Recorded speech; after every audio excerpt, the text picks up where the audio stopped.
दोस्तों, आज के इस वीडियो में हम प्रतिस्थापन विधि से समीकरण हल करना सीखेंगे फ्रेंड्स। अर्थात दो चरों के रैखिक समीकरण को प्रतिस्थापन विधि से हल करना सीखेंगे, जो कि बहुत ही आसान और सरल विधि है फ्रेंड्स।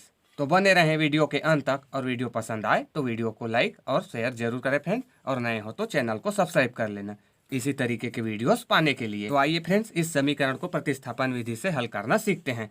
तो हमारा पहला समीकरण है फ्रेंड 2x धन y बराबर 4, और दूसरा समीकरण दिया गया है फ्रेंड x धन 2y बराबर 5। इसे हम मान लेते हैं समीकरण 1, और इसे मान लेते हैं फ्रेंड ये समीकरण 2। तो आइए फ्रेंड्स, इसे हल करने से पहले सबसे पहले जान लेते हैं कि ये प्रतिस्थापन यानी कि प्रतिस्थापन विधि होता क्या है।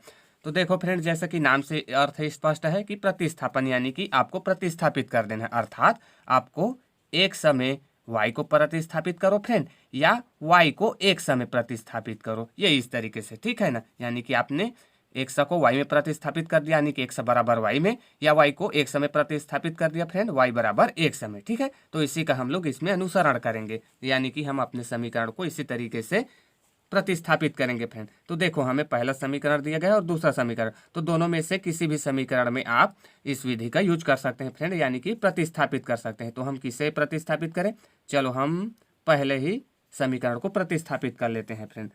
तो हमें पहला समीकरण दिया गया है 2x धन y बराबर 4 फ्रेंड। ये देखो, तो हमें प्रतिस्थापन करना है फ्रेंड। तो प्रतिस्थापन आप इसे आसान बनाने के लिए क्या समझ सकते हैं कि आपको इसमें देखना है कि आपको किसे पक्षांतर करने में परेशानी नहीं जाएगी फ्रेंड, यानी कि आप आसानी से पक्षांतर कर सकते हो, उसी को पक्षांतर करना है, ठीक है। तो यहाँ पे हमें दिख रहा है 2x धन y बराबर 4। इसका मतलब क्या है फ्रेंड, अगर हम इस 2x को पक्षांतर करेंगे तो हमें y बराबर मिल जाएगा फ्रेंड। ये देखो, इस तरीके से हमने x को प्रतिस्थापित कर दिया y में, ठीक है। इसी प्रकार आप दूसरे समीकरण को भी प्रतिस्थापित कर सकते हैं फ्रेंड, ठीक है। तो किसी भी समीकरण में हो, आप किसी भी समीकरण को प्रतिस्थापित कर सकते हैं। एक समीकरण में आपको ये प्रतिस्थापन विधि यूज करना है। तो यहाँ से हमने ले लिया पहला समीकरण 2x धन y बराबर 4। तो यहाँ से फ्रेंड हम क्या कर सकते हैं, इस 2x को पक्षांतर कर देते हैं, तो ये हो जाएगा y बराबर 4। अब ये प्लस का 2x है, इसे पक्षांतर करेंगे तो क्या हो जाएगा, ये माइनस का 2x। तो ये देखो फ्रेंड, हमने प्रतिस्थापित कर लिया, जिसमें हमें मिला y बराबर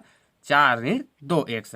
तो ये हमने कौन सा समीकरण लिया था फ्रेंड, ये हमने लिया था समीकरण 1 में। तो हमें मिल गया फ्रेंड y बराबर इतना समीकरण 1 से। अब आपको क्या करना है, इसी y के मान को, यानी कि इसी प्रतिस्थापित को आपको समीकरण 2 में रख देना है फ्रेंड। हमेशा याद रखना कि जिस समीकरण को प्रतिस्थापित कर रहे हो उसे दूसरा समीकरण में लेना है फ्रेंड, ठीक है ना। उसी समीकरण में नहीं लिखना है आपको। ये समीकरण हमने लिया था, तो इसको हम दूसरे समीकरण में रखेंगे। तो हम यहाँ पे लिखेंगे फ्रेंड समीकरण 2 में y का मान रखने पर, ठीक है, मान रख देते हैं। तो यहाँ से क्या हो जाएगा फ्रेंड, देखो x है, x हमारा पहला दूसरा समीकरण में x हो गया, धन 2, और ये y बराबर हमें क्या मिल गया है, देखो फ्रेंड y बराबर हमें पहले समीकरण से मिल गया है 4 ऋण 2x। तो हम y की जगह यहाँ पे इसे ब्रैकेट में लिख लेंगे, और 4 ऋण 2x हो जाएगा फ्रेंड। बराबर में कितना है, बराबर में 5 है, ये 5 फ्रेंड। तो इसके बाद क्या हो जाएगा, देखो यहाँ से अब इसे थोड़ा सा हल कर लेते हैं, यानी कि ब्रैकेट को हटा लेते हैं। ब्रैकेट को हटाना मतलब इस 2 का इसके साथ गुणा। तो यहाँ से ये x है, x ही हो गया, धन इस 2 का 4 के साथ गुणा होगा तो 2 चौक 8 हो जाएगा। ऋण चिन्ह है तो ऋण चिन्ह, और यहाँ पे धन है, धन ऋण का गुणा ऋण हो जाएगा, और इस 2 का इस 2 के साथ गुणा तो 2 दूनी 4, और x है तो x बराबर में क्या है 5। तो ये 5 फ्रेंड, ठीक है। यहाँ से इसे क्या करते हैं, x वाले को x में जोड़ देते हैं, घटा देते हैं, और संख्या को संख्या की तरफ है। तो यहाँ से हमें क्या मिलेगा, देखो ये प्लस का x है और ये ऋण का x है फ्रेंड, ऋण का 4x है। तो यानी कि घट जाएगा, तो घटा देते हैं फ्रेंड। तो यहाँ से हमें धन वाला x बड़ा है कि ऋण वाला, तो ऋण वाला, तो हमारा जो वैल्यू आएगा वो ऋण में आएगा, ठीक है। तो यहाँ से हम लोग ऋण 4x में से x घटा देंगे फ्रेंड, एक x को घटा देंगे तो कितना आ जाएगा, 3x। तो ये 3x।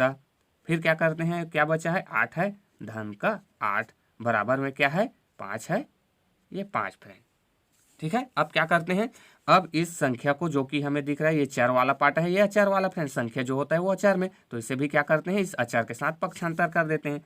तो ये हमारे पास मिलेगा ऋण 3x, इस प्लस 8 को इधर पक्षांतर कर देते हैं, तो बराबर ये 5, और इस 8 को पक्षांतर किए तो ये ऋण का 8 हो जाएगा फ्रेंड। ठीक है, यहाँ से अभी से हल कर लो तो ये क्या मिल जाएगा, ये माइनस का 3x बराबर, यहाँ से क्या करते हैं घटा देते हैं, तो चूंकि हमारा ऋण वाला संख्या बड़ा है तो हमारा जो वैल्यू आएगा वो ऋण में आएगा फ्रेंड। अब 8 में से 5 घटा दीजिए तो कितना आएगा 3, तो ये हो गया 3 फ्रेंड। ठीक है, अब क्या करते हैं, अब x का मान हमें चाहिए है ना, चूंकि हमें समीकरण का हल का मतलब क्या होता है x और y का मान फ्रेंड। तो हम क्या करते हैं, इस x को रहने देते हैं, इसके साथ जो संख्या उसे पक्षांतर कर देते हैं। तो ये हो गया x फ्रेंड बराबर, इधर में क्या है ऋण का 3, ये ऋण का 3, और इधर क्या है फिर ऋण का 3 है जो कि x के साथ गुणा में है, इससे पक्षांतर करेंगे तो क्या होगा, ये इसके भाग में चला जाएगा फ्रेंड, और ये भी हो जाएगा ऋण का 3। अब ये ऋण ऋण कट जाएगा फ्रेंड, और 3 एकम 3। ठीक है ना, तो इसका मतलब क्या हुआ कि x बराबर मिला हमें 1 फ्रेंड। ठीक है, यानी कि x का मान कितना होगा, 1 होगा फ्रेंड। अब हमें x का मान मिल गया फ्रेंड। अब y का मान ज्ञात करने के लिए क्या करते हैं, इस x के मान को आप समीकरण 1 या 2 किसी में भी रख सकते हो फ्रेंड, या जो हम लोग y बराबर प्रतिस्थापित करे हैं यहाँ पर, चलो इसे नाम दे देते हैं, यहाँ पे समीकरण 3 भी दे सकते हैं। ठीक है, तो इसमें भी आप मान रख के y का मान ला सकते हैं फ्रेंड। तो चलो रख देते हैं, किस में रखें, कौन सा सरल दिख रहा है आपको, देखो इसमें पहले में रखें तो आपको सरल दिख रहा है पहला समीकरण कि दूसरा कि ये तीसरा समीकरण फ्रेंड। तो हम जाहिर सी बात है हम देख रहे हैं कि यही समीकरण सबसे सरल है फ्रेंड, तो हम इसी में मान रख देंगे। ठीक है, आप अपने अनुसार किसी भी समीकरण में रख सकते हैं फ्रेंड। ठीक है ना, तो इस प्रकार हम किस में रख दें, इस समीकरण 3 में। हम यहाँ पे लिखेंगे अतः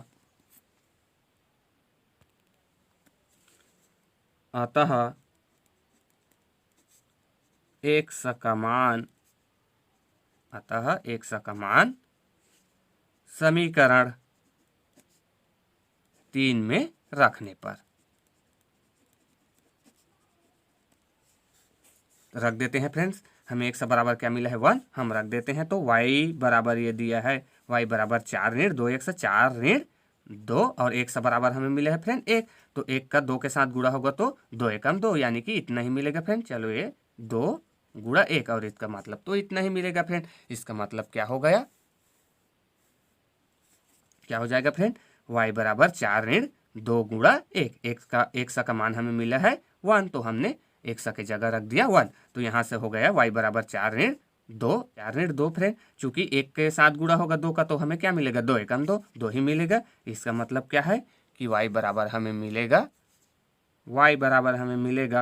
4 ऋण 2 फ्रेंड, और यानी कि अब इस 4 में से इस 2 को घटा देते हैं, तो y बराबर हमें मिलेगा 4 में से 2 घटा देते हैं फ्रेंड, तो 4 में से 2 घटाएंगे तो कितना बचेगा 2 फ्रेंड। तो यही है x और y का मान, x का मान मिला हमें 1 और y का मान मिला फ्रेंड हमें 2। ठीक है, तो इस प्रकार प्रतिस्थापन विधि से आप किसी भी समीकरण का हल कर सकते हैं फ्रेंड, जो कि देखो बहुत आसान है ना।